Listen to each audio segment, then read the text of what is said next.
বউয়ের কাছে নরম হয়ে যারা ফেসে গেছেন আগে ভাগে, তারা এখন ফুসলায়া ফাসলায়া উদ্ধার হওয়ার চেষ্টা করেন। আর যারা এখনো বিয়ে শাদী করেন না, যুবক পোলাপান, সাবধান হয়ে যান। যেই শ্বশুরে 10 লাখ 20 লাখের নিচে মেয়ে দিবে না, ওই শ্বশুর দ্বারা কাছে যায় না। উনি ওনার মেয়ে নিয়ে কই যায় দেখা যাক। মনে রাখবেন, মনে রাখবেন, টাকা পয়সা কখনো সংসার টেকাতে পারে। আমাদের বাপ চাচারা যারা ছিলেন, মুরব্বীরা যারা অনেক সিনিয়র বয়সে, যাদের বয়স 60-এর উপরে, 55-র উপরে, 65 এরকম, এই লোকগুলোর খোঁজ খবর নিয়ে দেখেন মোহর 10 টাকা ছিল, 20 টাকা ছিল, 50 টাকা ছিল, 100 টাকা ছিল। আপনি বলবেন তখনকার 100 টাকা অনেক টাকা, ঠিক আছে বুঝলাম অনেক টাকা, তাই বলে তখনকার 100 টাকা এখনকার 30 লাখ টাকা তো না, এত বেশ কম তো না। তো ওই 100 টাকার বিয়ে যা দেখেন 60 বছর 50 বছর টিকছে, 40 বছর টিকছে, আছে না নাই?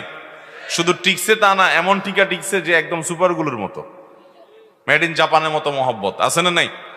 আর যুবকরা এখন, মেয়ের বাপরা 20 লাখ 30 লাখ 40 লাখ মোহর ধরে, ওই ছেলের পেটে পাড়া দিলে 10,000 টাকা বাইর হবে না, কিন্তু মোহর ধরে কত? আপনার 30 লাখ টাকা মোহর যদি লাগে, তাহলে ওই গরিবের ছেলে কাছে কেন বিয়ে দেওয়ার কথা বলছেন আপনি? আপনার সেখানে যাওয়া উচিত না, সব ডাকায়, ঠিকই বলছে।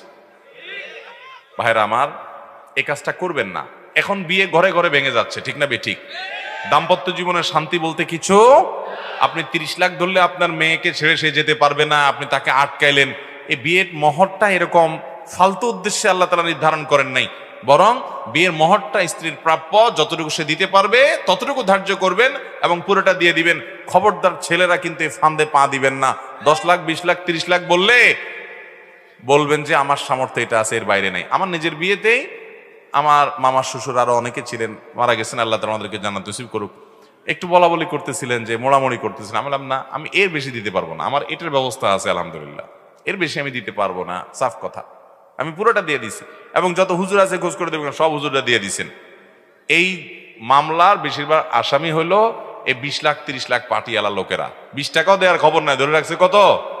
20 লাখ। মেয়ের বাবারা, আপনারা কিন্তু আল্লাহর কাছে জবাবদিহি করতে হবে। বিয়েটাকে সহজ করেন, আপনার মেয়ের সুখ শান্তি এই মোহরের বড় ফিগারের মধ্যে নিহিত হতে পারে না।